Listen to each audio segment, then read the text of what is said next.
20 రోజులు అవుతుంది. 20 రోజుల నుంచి కనీసం ఒక బస్తాన కాంట పెట్టిరని నా బత్త రోజు లీటర్ పెట్రోల్ బంకు పోతే 500 ఇవి ఈ ఖర్చులు. ఇప్పుడు బత్తాలు తెచ్చిన బత్తాలు నింపుకొని ఆడ పెట్టుకున్న బత్తాలు నింపిన ఇంటికెళ్ళి నీళ్ళు పోయినాయి, అవి తడిచినాయి.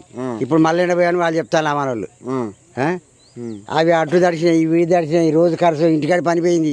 ఇంటికాడ ఒడ్డు ఎండపోతే ఒడ్డు తడిచినాయి. కాంగ్రెస్ ప్రభుత్వం వచ్చినాక మీరు చాలా బాగున్నది. దీనంత నీటి ప్రభుత్వం ఏది లేదు, అంత నీటిగా ఉన్నది. అంతేనా? ఎంత నీట్గా? అంత నీట్గా అంటే అన్ని రుణమాఫీలు అయినాయి.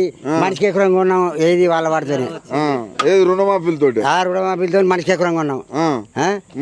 ఈ తులం బంగారంతో ఇల్లు కట్టాం. మొన్న మా మనిషి ఇల్లు ఇచ్చింది మళ్ళా మొన్న. ఆ ఇల్లు ఉన్నాయి, ఇవి ఉన్నాయి.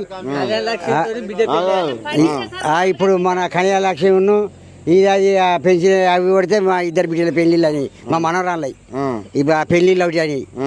నాకైతే బాగున్నది సార్ ఇది. పింఛన్ నాకు 4000 పింఛన్ వస్తుంది. 4000 పింఛన్. అన్నమాట తప్పలే, అన్నమాట ఎప్పుడు తప్పలే. మీ ఆవిడకి 2500 వస్తానే?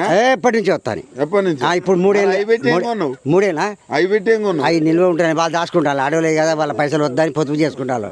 ఏ మహిళా సంఘం వేసి అలా పొదుపు అవుతుంది. 4000 పెట్టి ఏం కొన్నావు మరి? నేను బంకు పెడతాను. బంకు పెడతానండి. బంకుకు ఎట్లా మరి? ఇది ఏంది గిట్లా ఈ కథ ఏంది? రేవంత్ రెడ్డి వచ్చి మరి ఒట్లేసుడు ఏంది? ఈ కథ ఏంది? ఎట్టుంది? అరే అయిపోయింది అది. అవన్నీ మనం ఎందుకు అనుకోవాలి? ఎందుకు ఇది వచ్చేందుకు రాకేందుకు? ఈ ప్రభుత్వం ఏంది? జనాల దావదేం కూడా ఏంది?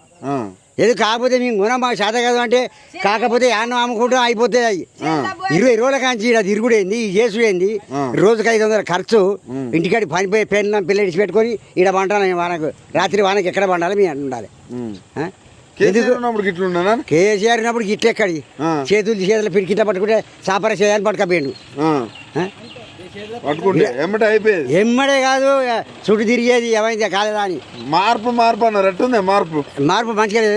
నేను అనేది ఏంది వాది పెట్టినని.